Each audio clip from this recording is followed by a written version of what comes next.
Israel is 72.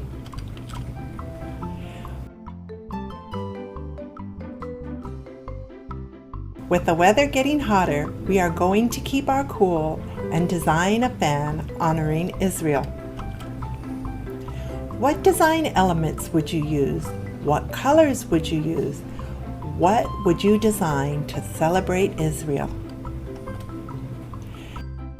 Let's start by building our fan. You will need a file folder or a food box.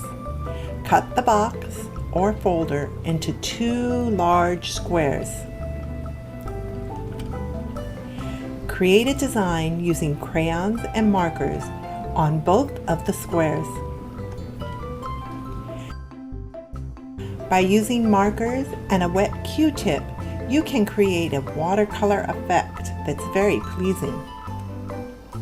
Let's make a handle.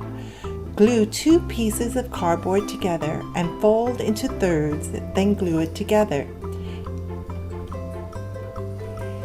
Using the handle you made or using a plastic knife as a handle, tape it to one of the squares, then spread glue onto the other square.